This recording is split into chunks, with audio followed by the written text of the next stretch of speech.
O Eduardo falou algo com você, que era o que você estava buscando, algum questionamento?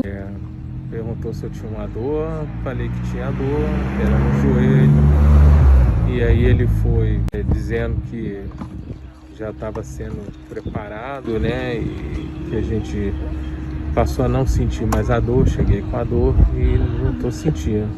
Interessante. E questionou outra coisa que isso eu já vinha sentindo há algum tempo, sobre inveja, sobre as pessoas têm inveja da gente que não tem nada e tem inveja daquele pouco que tem.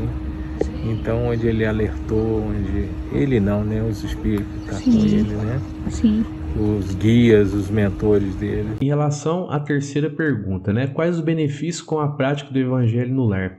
Os benefícios são muito grandes em todos os sentidos. Se você faz o Evangelho no lar, e eu vou fazer um vídeo, tá bom, pessoal? Explicando como fazer o Evangelho no lar, o que é o Evangelho no lar, mas aqui então eu vou dar um resumo aqui sobre essa questão.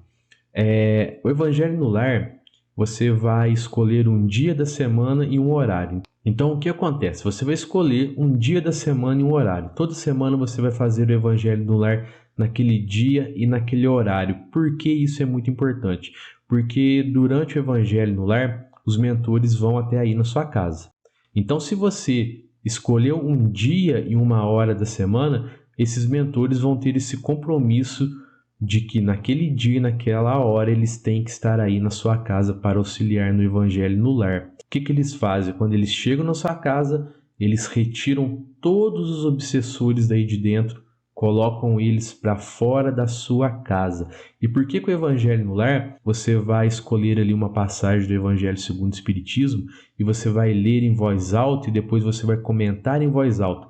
Porque esses espíritos, esses obsessores, foram tirados de dentro da sua casa, mas eles estão aí do lado de fora ouvindo. Eles estão ouvindo tudo que você está falando. Ou seja, você recebe esse benefício de ter os mentores na sua casa, dos mentores tirarem os obsessores de dentro dela, e ao mesmo tempo você está ajudando os mentores a doutrinar aqueles obsessores. E muitos acabam se arrependendo dos atos falhos e acabam pedindo ajuda e acabam trilhando, né, começando a trilhar um caminho diferente devido ao que você diz aí durante o Evangelho no lar. Então, o Evangelho no lar, ele traz muitos benefícios para todo mundo, para quem está fazendo, traz benefícios para os mentores que são ajudados então nesses resgates e benefícios também para os obsessores, para os espíritos inferiores. E aí, durante o Evangelho no lar, você vai colocar uma jarra de água ali na mesa, porque os espíritos irão magnetizar aquela água. Como nós falamos aqui no centro espírita que eu frequento, é um remédio de Jesus. Você pode usar essa água, você pode beber essa água, cozinhar com ela, enfim. É uma água que vai ter uma carga energética positiva muito alta. E os obsessores que foram tirados da sua casa, eles ficam impedidos de entrar aí por uma semana. Mas o que acontece depois de uma semana? Você vai fazer o Evangelho de novo.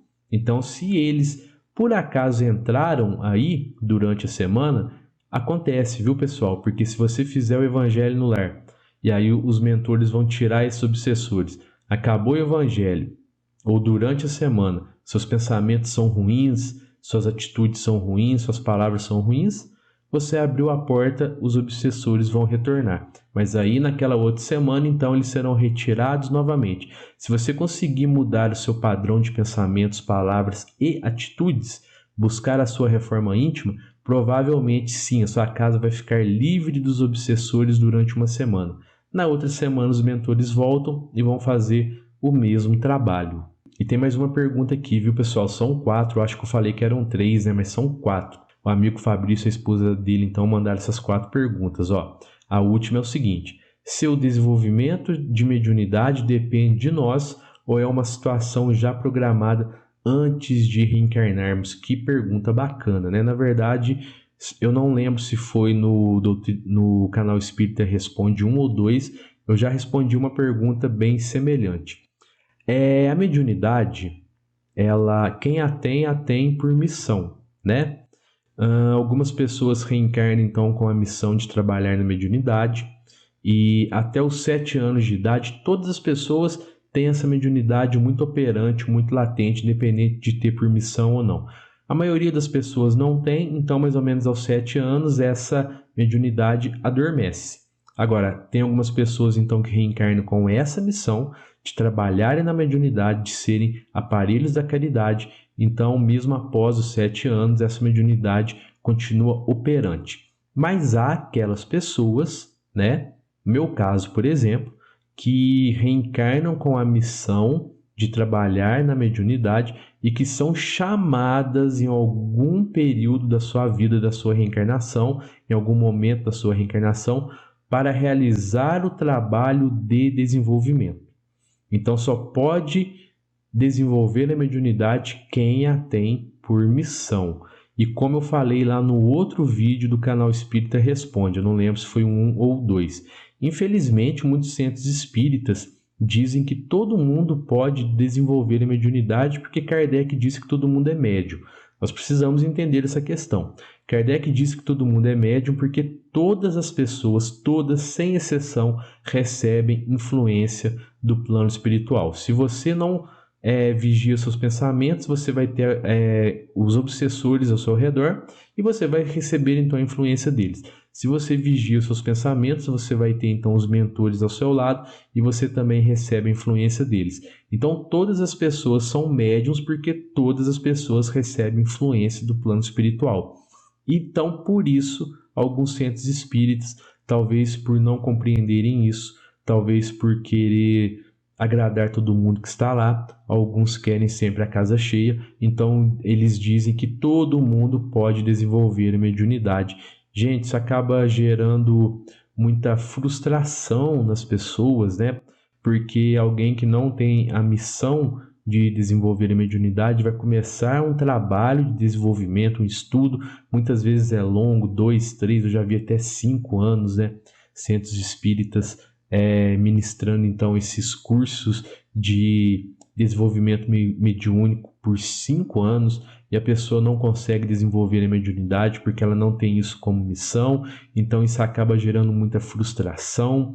Algumas pessoas até imaginam que estejam desenvolvendo, vão até para a mesa trabalhar, chega lá, pensam, né, imaginam que estão dando alguma comunicação, mas é um processo anímico, né? É ela mesma, sem perceber. Então, o desenvolvimento da mediunidade, ele só ocorre quando a pessoa tem a mediunidade por missão. E como que eu sei se eu tenho ou não? Você precisa procurar um centro espírita sério, né? Porque lá algum mentor, através de um médium experiente, ele vai lhe dizer se você tem por missão desenvolver a mediunidade ou não. Meu amigo Fabrício, eu queria lhe agradecer pelas perguntas, agradecer a sua esposa. Muito obrigado por vocês estarem sempre aqui no canal Espírita. Obrigado pela confiança. Mais uma vez, pessoal, é tudo feito com muito zelo e muita verdade para todo mundo, tá? E eu queria agradecer a você que ficou comigo até aqui no final desse vídeo. Confere aí se você está inscrito, se você deu um joinha aqui nesse vídeo. Mande as suas perguntas então para o e-mail canalespiritaresponde@gmail.com. Tudo junto, tudo minúsculo, sem acento. Um fraterno abraço a todos e que assim seja.